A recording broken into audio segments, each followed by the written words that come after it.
Good evening, everybody, and welcome to another edition of Around the Town with Chuck. My name is Chuck Guglielmo, a weekly interview show where we talk with interesting people. And with me today is a former council person, Dave Campbell. Dave, thanks for agreeing to come on with me today. Well, glad to be here.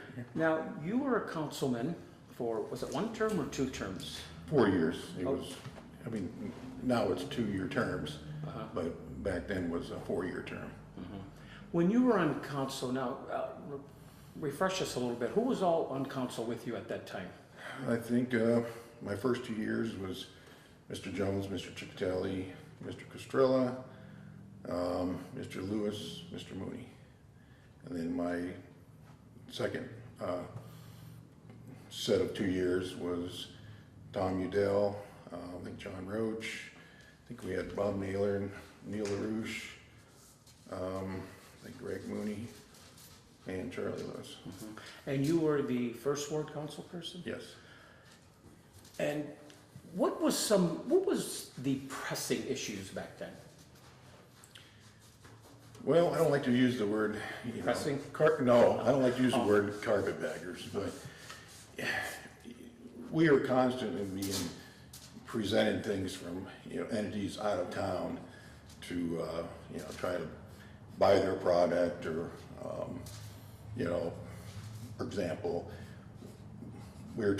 somebody was trying to get all of our industrial property for the windmill farm, and those crews didn't seem to be totally honest with us, and we've had the water meter issue that came in front of us. I believe our engineers told us that we were losing 30% of our water. They were either losing it or was being unbilled, and we had to deal with that, and that's where we voted to bring the automatic meter readings in. And of course the rental inspection came our way, and we couldn't support it back then. I think we had the trash issue came in front of us, and we couldn't support that one either. But it seems like everything that we work for the people, the new city council come on board, and I believe they were just taken advantage of, because this $1 million or $900,000 energy program.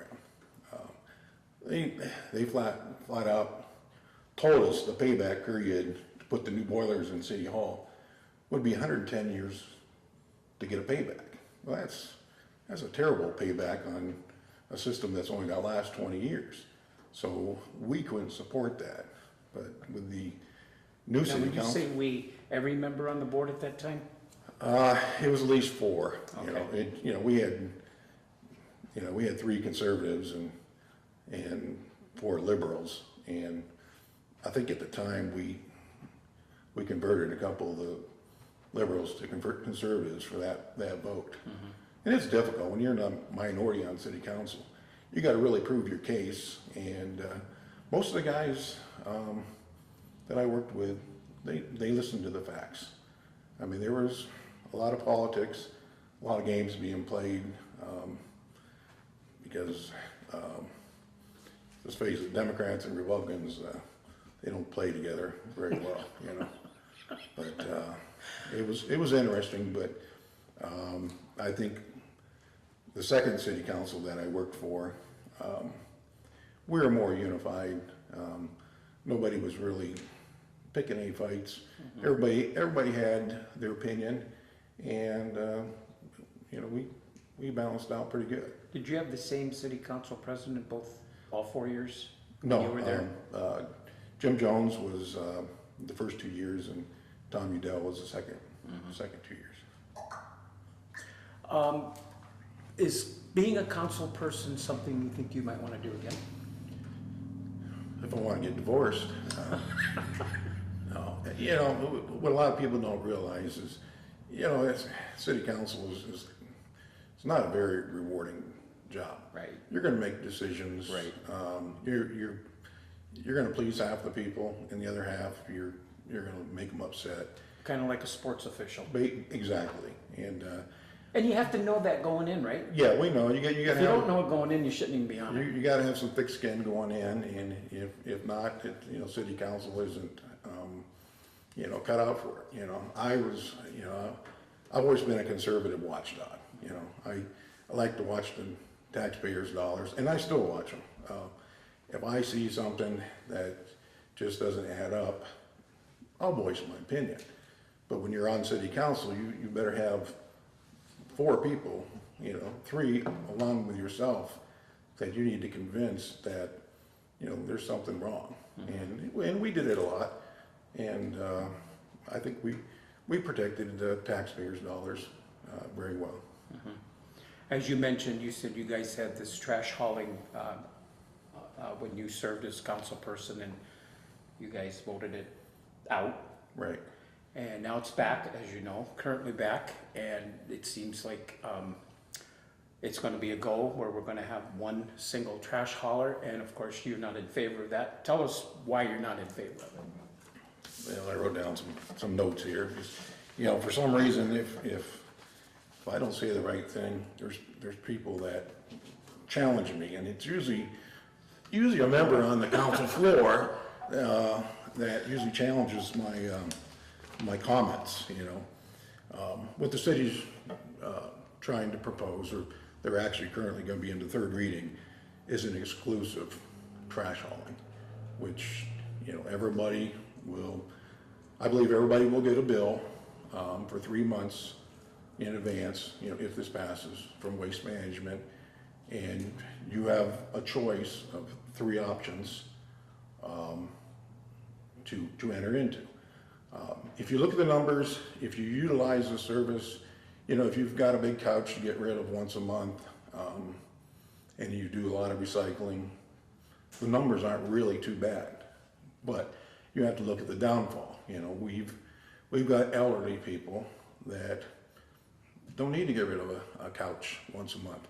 They've got one bag, and I call it the buddy system. Maybe a relative of theirs, usually in my case, it's, my mom, she only has one bag, and I have a dumpster that, is hardly ever filled, So, she's getting up there in years, and her medicines are costing her more and more, and, hey, $20 a month might not seem like a lot to somebody, but there's a lot of families out there, $20 is a matter of getting a prescription filled. And to take that freedom away from the citizens, I think is unfair,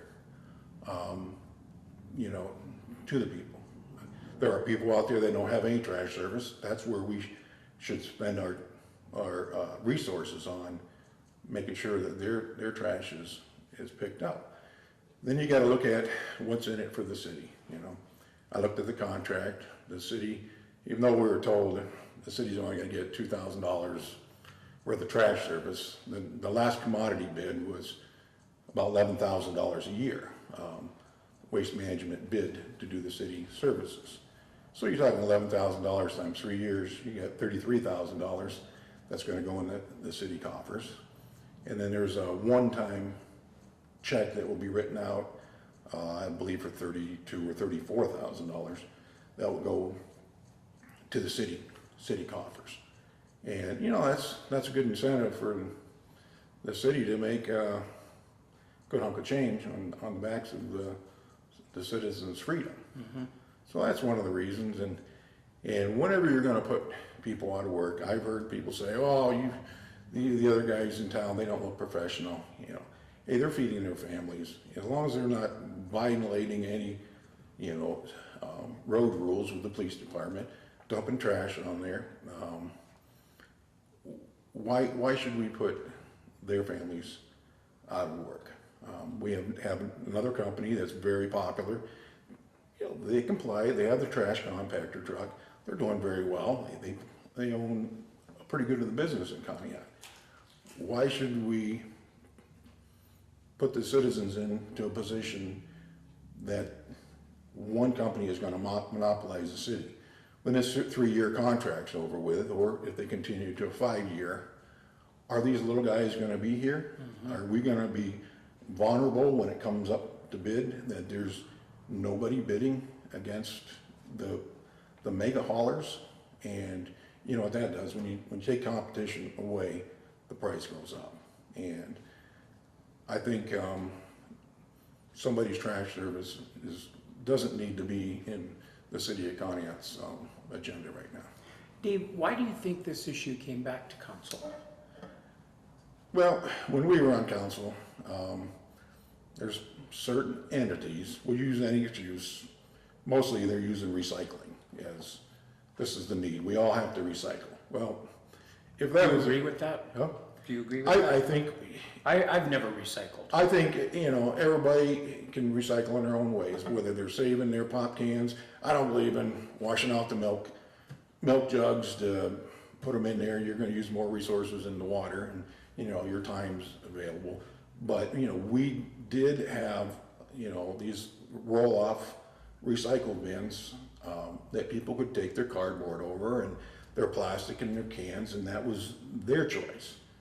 But they said, well, it's not cost effective, we're gonna pull the bins. Well, where did the bins go? To other cities? Other cities that don't wanna play the monopoly game? So, you know, a lot of it's politics. You know, I mean, they're gonna say, this is the best thing we ever did.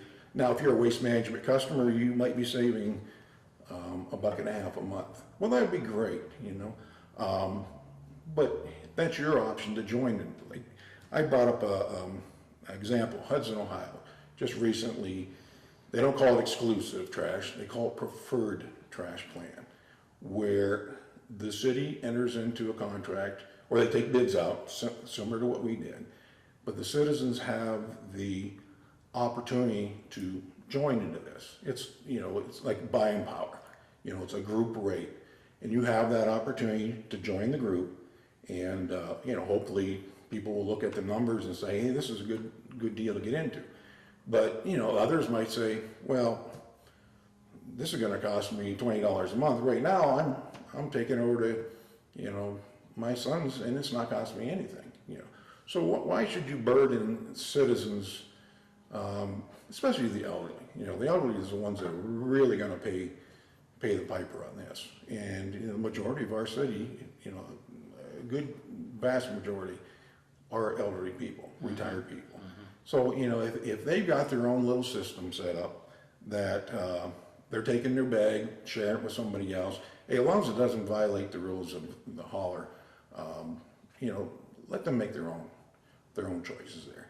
I guess I have a dumpster. I have 2 of my customers that I know they were having difficult times, and I just tell them, you know, throw the trash in my dumpster. I'm paying for 4 yards, you know, throw your trash in there if it saves you $20. And, you know, I have about 5 different houses that, I guess don't send me a bill, because I'm not gonna double up on my trash service. Just because city council said I entered into a contract, you know.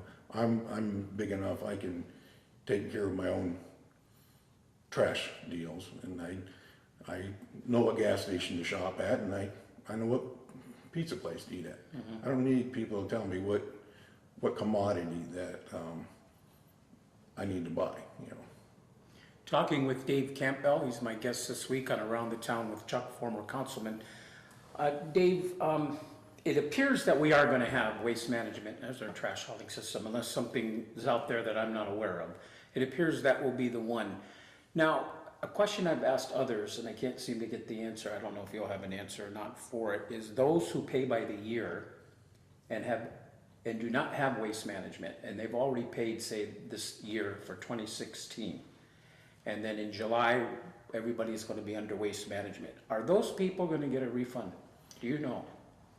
That was really never discussed, but I think they're going to allow, if you have a contract with somebody, I mean, I don't think the city is willing to buy somebody's contract out, but if you're with Waste Management, I'm sure Waste Management is just gonna bring you up to the new program. But if you're with another hauler, you know, and if you've signed a 2-year contract, well, you've entered into the contract with the trash hauling place. So I would think you'd be obligated to it.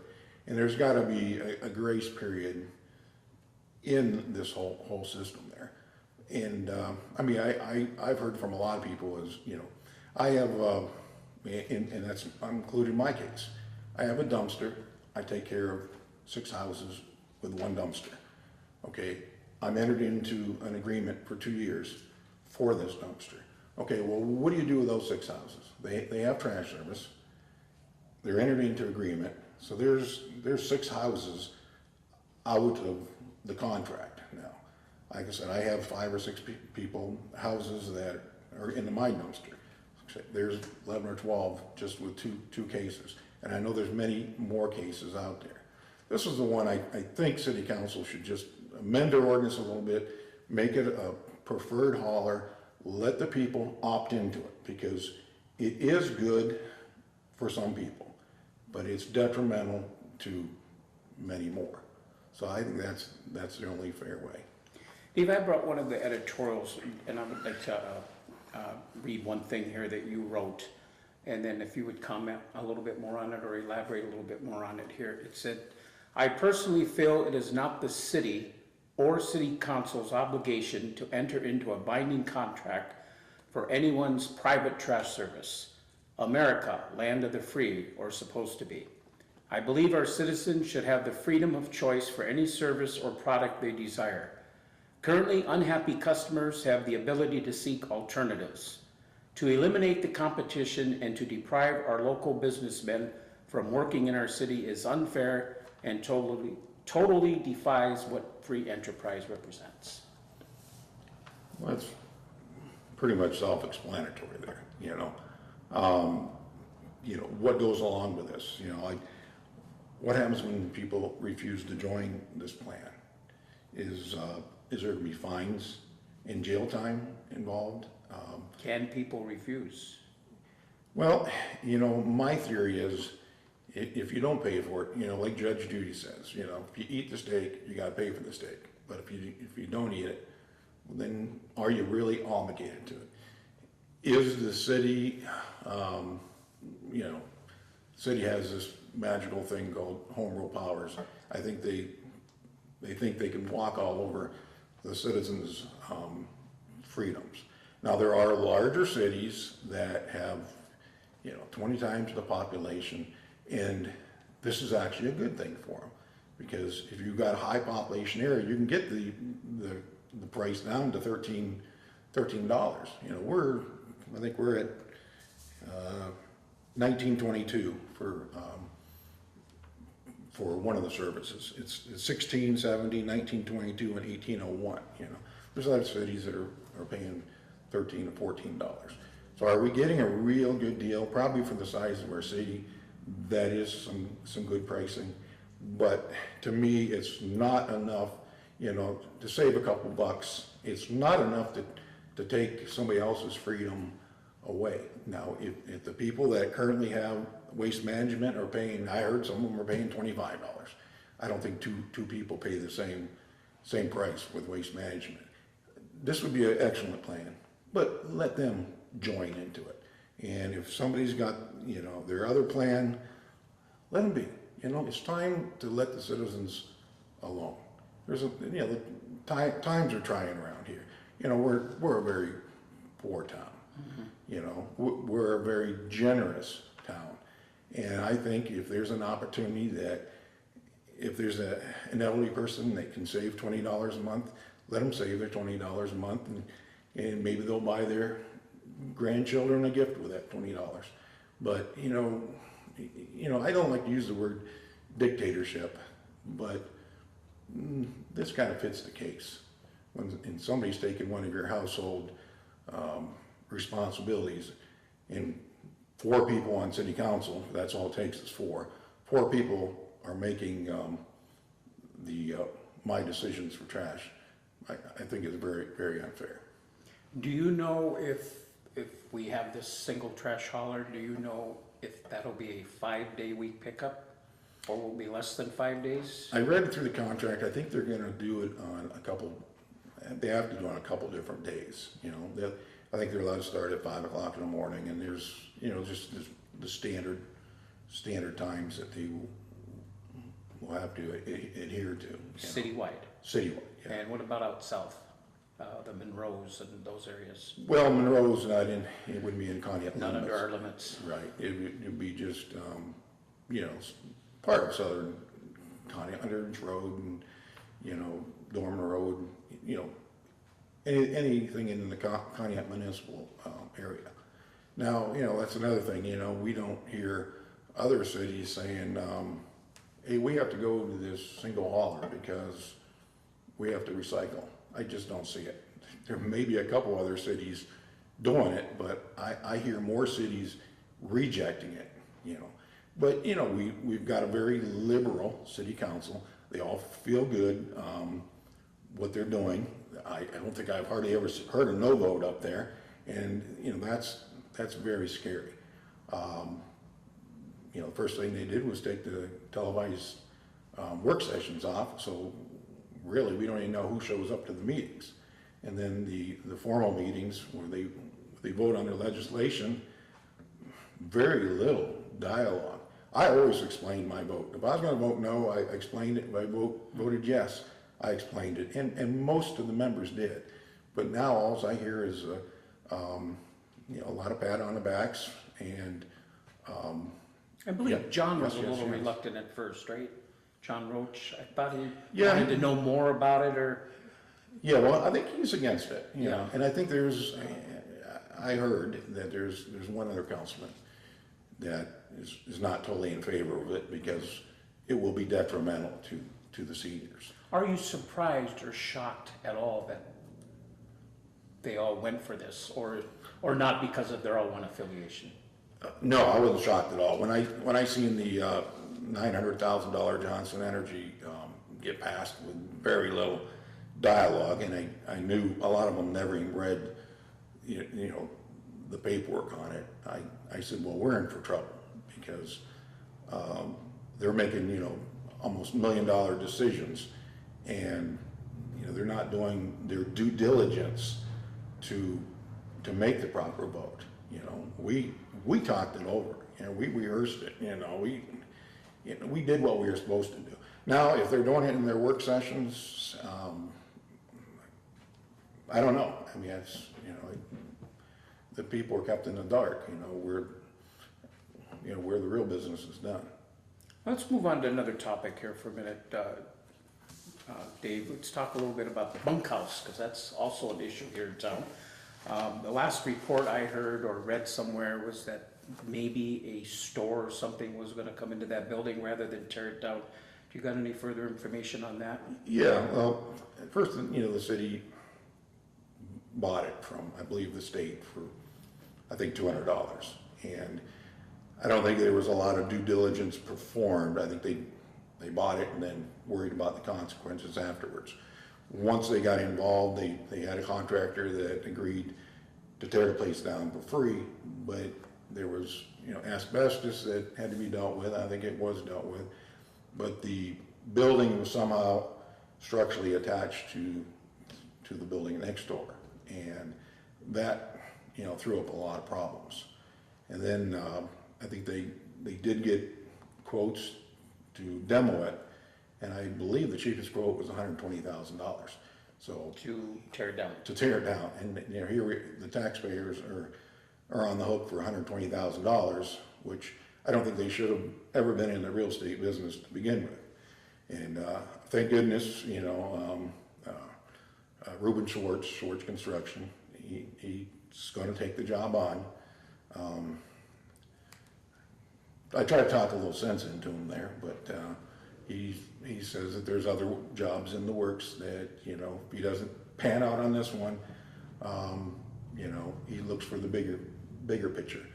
And I gave him, I think back in 2002, the engineers put together, they took these buildings before and after pictures. Actually, engineers would show what that building would look like fixed up. And I believe that that building was fixed up as some kind of a buffet, or there was three little storefronts in it, and it looks pretty cute. So I gave that to Ruben, and I'm sure he's got his ideas. The only drawback, and I try to talk to him, that there isn't a lot of parking. There's no land really to go with it, and the parking is very, very poor. So if he's going to put in a business that's going to draw in a lot of people, especially handicapped, there's no handicapped places in that area. I said, Ruben, I said, just you got a plan for parking issues. But if it's just going to be an office for his business, then he just only needs one parking space. But I had a good conversation with him, and I wished him well on the project, and I think he'll do a great job, and it will be tax value to our city. Mm-hmm. So that's a scary project. Would I take it on? I don't think I would have taken it on, but Ruben got more guts than I do, I guess. One other final thing I want to discuss with you a little bit is the street paving project. Council approved $420,000 contract with Kosky Construction for 2016 paving project. I thought that we had this going on when you were a council person as well. What the last of that going to be like in 2012? The last streets are going to get paved in 2012 or something like that? 2013 maybe? Yeah, that one was, Is this an extension? That is, no, when it expires, it's going to have to go in front of the people again, so there won't be an extension. That one was actually voted on in the fall, but the language was, it was retroactive. So you actually were charged for the year before it was voted on, or that year, I think it was a 5-year, I think they were going to generate $600,000, and $600,000 doesn't go very far with the commodities nowadays, with asphalt and in the infrastructure and everything there. So from what I can see, that they're doing very well budgeting their dollar, and they're getting some good contractors in here to do some good quality work. When you finished your 4 years on council, what did you come away saying to yourself? What do you feel you accomplished or you didn't accomplish? Let's put it that way. It's difficult accomplishing anything there, but we helped a lot of people out behind the scenes. It seems like it was a smaller task that gave me gratification for being on city council. One being there was an elderly lady on Furnace Road that she actually got billed out of $12,000, and her neighbor called me up and said, I think my neighbor's getting ripped off. So Charlie Lewis and myself went over and visited the lady, and there's no doubt she got scammed.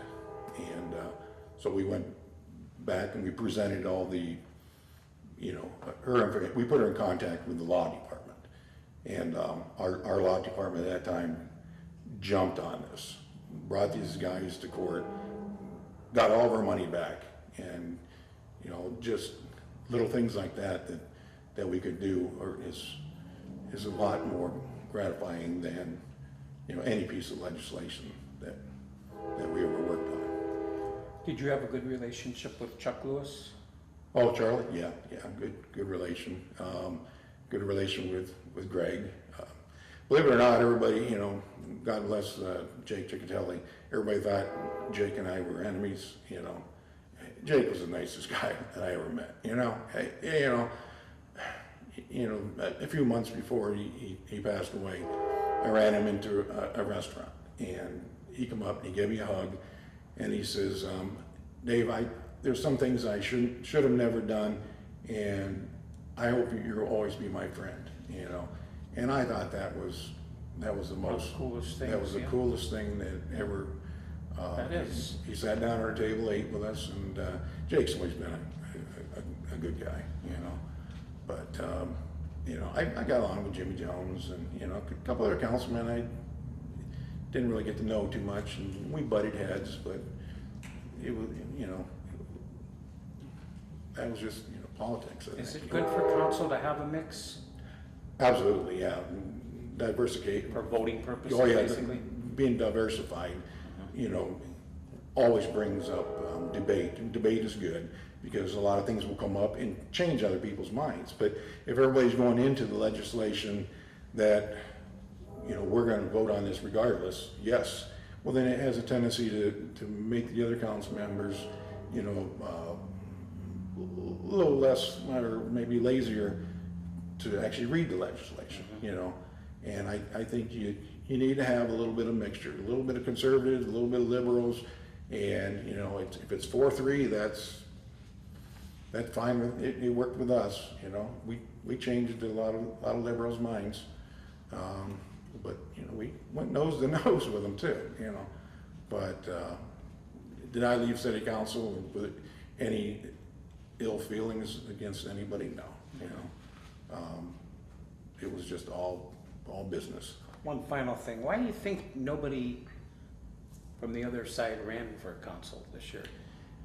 Well, I think they seen what happened, and when the establishment gets involved, and, you know, and you're a target, you know, does anybody ever want to put themselves into a target?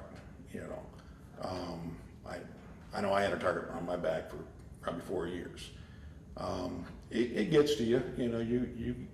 You get phone calls at home from some very nasty people. My 11-year-old daughter picked up the phone and you know, I know who the person was, and was very nasty. He thought it was my wife, and, you know, when I picked up the phone, you know, I made sure that, you know, that individual didn't call me anymore. But you know, there's some good things and there's some bad things. But, you know, city council, you know, if your city council member does something good, email them, send them a letter, send them a card, tell them thank you, you know, because it's a thankless job in that position. There's some decisions that have to be made that, you know, aren't very pleasant, and you know, if you see them on the street, you know, give them a pat on the back, and if there's something you disagree with, you know, let them know you disagree with them. Do you like how it's lined out, 4 council people, or 4 different wards, or would you rather see something differently? Well, I would like to see 4 different wards with equal population. You know, right now it's, you know, if you take, you know, Ward 3, the number of voters in Ward 3 and versus, you know, Ward 1, you know, there might be a you know, a voting population of, you know, 600-700 people out of one ward, and then another ward might be 200 or 300 people. Which one is the largest population-wise? I would guess North Conneaut is Ward 3? probably the ones that show up the most, you know. And then your Ward 2's pretty strong, you know. Ward 4 and Ward 1, they're about 300 people. So Ward 1's the east side. Yeah. Ward 4 is kind of like down the harbor Yeah, area? Ward 4's Okay. Harbor Street area, Yeah. you know, down to the lake and everything. And Ward 1 is out to the prison, all the way out to Hatches Corners Road, and west over to Mill Road, you know. Plus it's all the downtown district, you know. Okay, Dave, this has been fun. Thank you for coming on. Appreciate it. Thank you for the invite there. Yes. You know, it's been interesting there, you know. Dave Campbell, former city council, is my guest at Around the Town with Chuck. Have a good night, everybody. We'll see you next week. Good night.